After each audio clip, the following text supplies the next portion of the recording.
لی مارکیٹ میں 5 منزلہ عمارت گر گئی، 10 افراد جاں بحق، ملبے سے 6 ماہ کی بچی کو معجزانہ طور پر زندہ نکال لیا گیا۔ واقعے میں 4 خواتین سمیت 8 افراد زخمی، ملبے تلے متعدد افراد کے دبے ہونے کا خدشہ، ریسکیو آپریشن جاری۔ تنگ گلیوں کے باعث ریسکیو آپریشن میں مشکلات کا سامنا، ڈی جی ایس پی سی اے کے مطابق 7 روز پہلے بھی نوٹس دیا، بجلی سمیت تمام کنیکشنز بھی کاٹے، رہائشی عمارت خالی کرنے کو تیار ہی نہیں تھے۔ کراچی میں 550 مخدوش، 137 انتہائی خطرناک عمارتیں، سب سے زیادہ 456 مخدوش عمارتیں ضلع جنوبی میں ہیں۔ ضلع بستی میں 66 کماڑی کی 23، کننگی کی 14، شرکی میں 13 مخدوش عمارتیں، ملیر کی 4 عمارتیں، ضلع غربی کی 2 عمارتیں مخدوش قرار۔ سندھ بلڈنگ کنٹرول اتھارٹی نے سندھ اسمبلی میں تحریری جواب جمع کروایا تھا۔ انتہائی غیر محفوظ عمارتیں پاکستان بننے سے بھی پہلے تعمیر ہوئیں۔ لیاری میں 5 سال میں 4 عمارتیں منہدم، 55 ہلاکتیں، سب سے زیادہ 3 حادثے 2020 میں ہوئے۔ عمارتوں کے چھجے اور چھتیں گرنے کے متعدد واقعات رپورٹ، عمارتوں کے کمزور حصے گرنے کے بھی کئی واقعات ہوئے۔ کوئی نوٹس ملا نہ وارننگ، حکومتی دعوے بے بنیاد قرار، متاثرین رات کھلے آسمان تلے گزارنے پر مجبور۔ علاقہ مکینوں کے مطابق عمارت کل رات سے جھول رہی تھی، ٹوٹ پھوٹ کی آوازیں آنے لگی تھی، مکینوں نے نظر انداز کیا یا سنجیدہ نہیں لیا۔ مخدوش عمارت تھی، خالی کرانے کے لیے 4 نوٹس دیے۔ میئر کراچی مرتضی وہاب کا جائے وقوع کا دورہ، صوبائی وزیر بلدیات اور پی پی رہنما نبیل قبول کا بھی دورہ، سیکرٹری صحت سندھ ریحان بلوچ کا بے نظیر بھٹو ٹراما سینٹر کا دورہ، زخمیوں کی عیادت کی۔ صوبائی وزیر سعید غنی کہتے ہیں بلڈنگ خالی کرانے کے لیے 28 فروری کو نوٹس جاری ہوا، عمارت 2 جون کو خالی کرانے کی کوشش کی تو مزاحمت ہوئی۔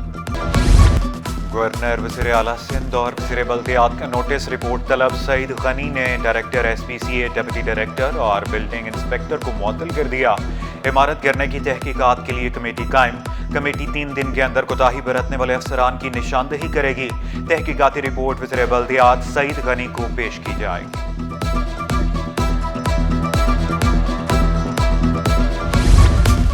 60 گز جگہ پر 5 منزلہ عمارت کی تعمیر، بڑعالمیہ امیر جماعت اسلامی کراچی کا عمارت گرنے پر اظہار افسوس، متاثرہ خاندانوں کو 6 ماہ کا کرایہ اور متبادل جگہ دینے کا مطالبہ، کہا 5 سال میں 1 لاکھ عمارتیں بغیر منظوری بنائی گئی، عوام کو سہولیات کی فراہمی حکومت کی ذمہ داری، سندھ بلڈنگ کنٹرول اتھارٹی کو کرپشن کا اڈا قرار دیا۔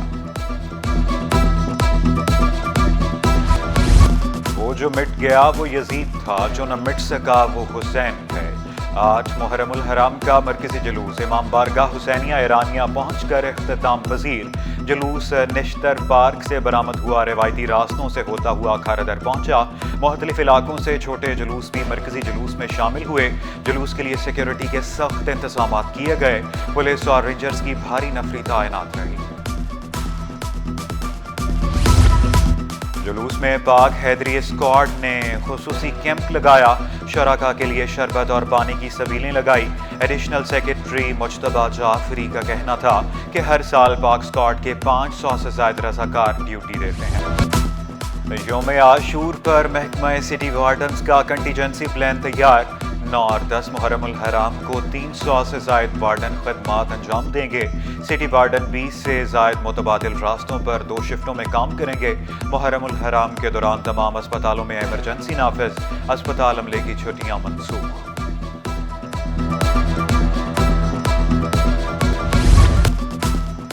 مانسون کے دوسرے سپیل کی تیاریاں، 8 سے 11 جولائی کے درمیان بارش متوقع، سمندری ہوائیں بحال ہونے سے موسم خوشگوار۔ مہنگی اشیاء بیچنے والوں کی شامت، 56 لاکھ جرمانے، بیف، چکن اور نان مہنگے داموں بیچنے کے خلاف مہم، 3,48,000 روپے جرمانہ، 3 دکانیں سیل۔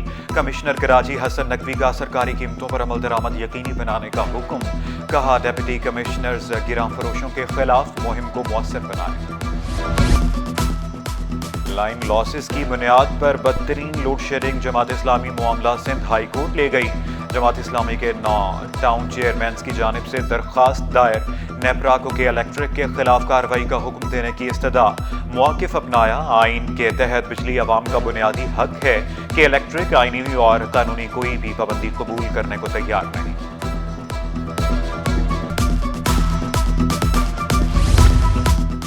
13 کروڑ ڈکیتی کے 4 ملزم عدالتی ریمانڈ پر جیل منتقل۔ 2 ملزمان کا پولیس پر تشدد کا الزام، ایس ایس پی ایسٹ کو انکوائری کا حکم۔ تفتیشی افسر نے ملزمان نمرا اور شہریار کی میڈیکو لیگل رپورٹ عدالت میں پیش کر دی۔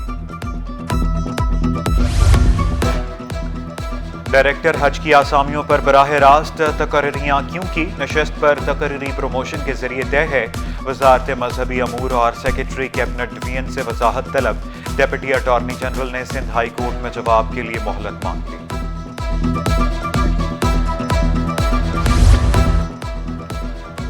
محکمہ ایکسائز 1 ارب 48 کروڑ کا ٹیکس ہدف پورا نہ کر سکا، سرکاری خزانے کو 68 لاکھ کا نقصان۔ آڈیٹر جنرل آف پاکستان نے رپورٹ جاری کر دی۔ آئی ٹی کمپنیوں سے 68 لاکھ روپے کی انکم ٹیکس کٹوتی نہیں کی گئی۔ حیدرآباد سے 3 ارب کے بجائے 73 کروڑ ٹیکس ملا۔ ڈائریکٹر ایکسائز نے 2 کروڑ روپے اخراجات کا ریکارڈ ہی فراہم نہیں کیا۔ متعلقہ حکام کے خلاف کارروائی کی اپیل۔ پیٹرولیم مصنوعات مہنگی ہونے کے باوجود فروخت میں نمایاں اضافہ۔ فروخت 7% اضافے سے 1 کروڑ 63 لاکھ 20 ہزار ٹن تک پہنچ گئی۔ رپورٹ کے مطابق گزشتہ برس پیٹرولیم مصنوعات کی فروخت 1 کروڑ 52 لاکھ ٹن تھی۔ اسٹاک مارکیٹ میں کاروبار کا بلند ترین سطح پر اختتام۔ 100 انڈیکس نے پہلی بار 1,32,000 کا ہندسہ پار کر لیا۔ انڈیکس میں 1,262 پوائنٹس کا اضافہ 1,32,108 پر بند ہوا۔ سونے کی قیمت میں اتار چڑھاؤ کا سلسلہ رک نہ سکا۔ سونے کی قیمت میں 1,500 روپے فی تولہ کمی۔ 1 تولہ سونا 3,55,500 روپے کا ہو گیا۔ 10 گرام سونے کی قیمت 3,04,783 روپے۔ 1 تولہ چاندی کی قیمت 3,871 روپے پر برقرار۔ قومی وومن کرکٹ ٹیم کا skills and fitness camp. Cricket board نے 24 خواتین کھلاڑیوں کو سکلز اینڈ فٹنس کیمپ کے لیے بلا لیا۔ کیمپ 7 جولائی سے 2 اگست تک کراچی میں جاری رہے گا۔ قومی ٹیم 3 اگست کو آئرلینڈ کے دورے پر روانہ ہوگی۔